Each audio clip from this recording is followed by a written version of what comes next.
a very big year for the Neuralink brain-computer interface.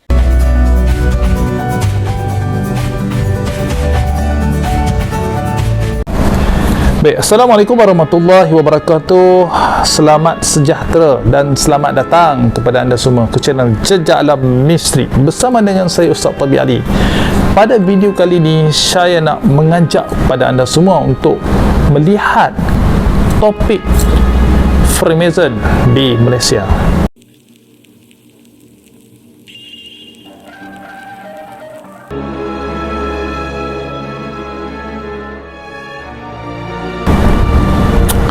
Tuan-tuan, topik ini sebenarnya agak sensitif. Kita dapat lihat dari semasa ke semasa menerusi media telah dinyatakan bahawa Freemason adalah sebuah pertubuhan berdaftar yang sah di negara kita.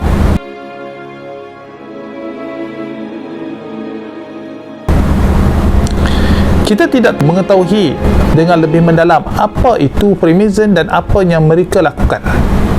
Cuma yang kita tahu bahawa banyak di bawah pertubuhan Freemason ini badan-badan kebajikan yang bergerak dalam memenuhi keperluan kebajikan rakyat Malaysia.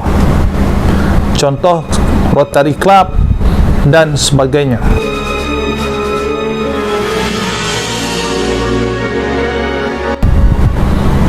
Jadi kalau dah kelab kebajikan, kenapa Freemason ini diberi konotasi negatif oleh sebilangan orang?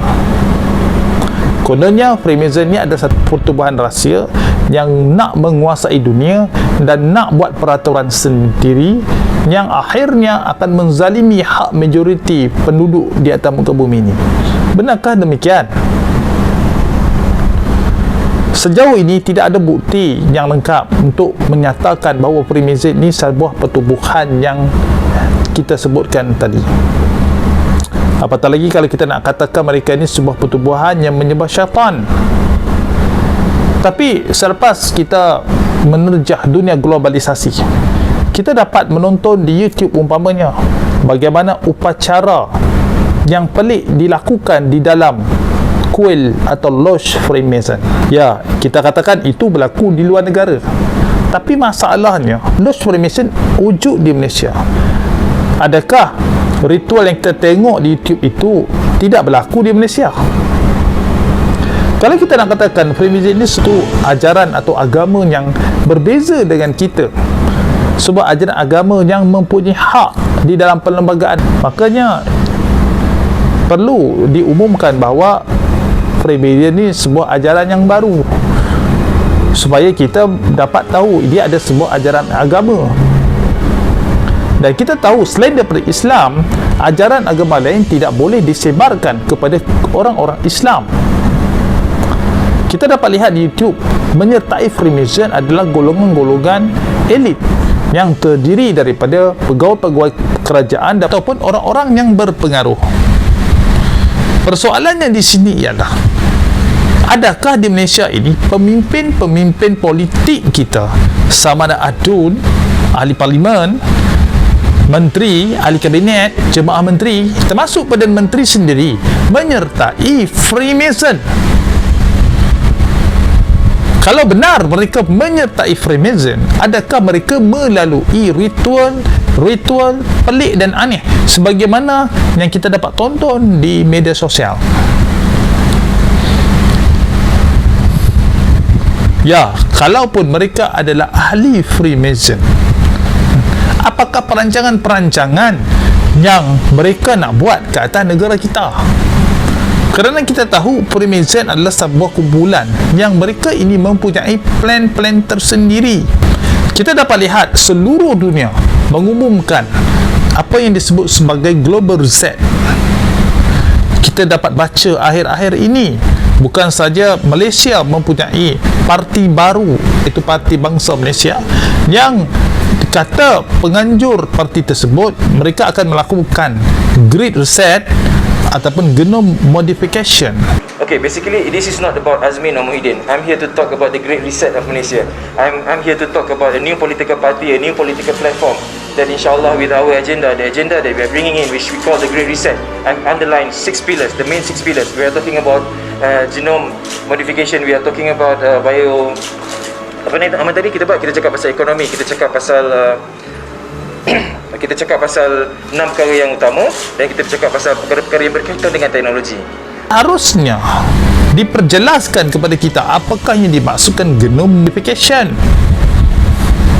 Kalau kita lihat di paparan berita antarabangsa, Elon Musk, seorang bilioner atau orang terkaya di dunia sekarang atau saat ini, telah mengumumkan satu buah projek yang sangat pelik, iaitu dengan mencipta satu peranti microchip yang dapat dimasukkan ke dalam otak manusia. Kononnya 2022 is shaping up to be a very big year for the Neuralink brain-computer interface. saintis-saintis tajaan Elon Musk ini telah berjaya membuat eksperimen ke atas monyet, dan anehnya monyet ni dapat bermain game, tuan-tuan dan puan-puan. Tapi persoalannya di sini, kenapa nak dimasukkan ke dalam otak manusia? Tidak cukupkah manusia itu mempunyai akal yang boleh dia fikir, membuat keputusan dan pilihan dalam hidup dia? Kenapa perlu chip atau peranti mikrochip dimasukkan ke otak manusia? Katanya untuk mengawal aktiviti ataupun merangsang aktiviti pada manusia. Pelik-pelik.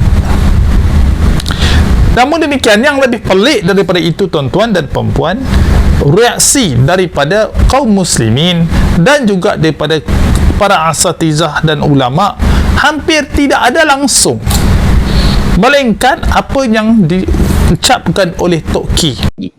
Ini satu benda yang cukup dahsyat memberi kesan. Ya, tuan-tuan dan puan-puan, tak boleh bagi clue pasal benda ni, diorang ni akan macam mercun ahli ini akan datang untuk bercerita apa agenda buruk-buruk di sini. Ya, menarik. dia orang akan cerita, akan terbuka lah. Dan bersama kami minggu depan, jangan lupa.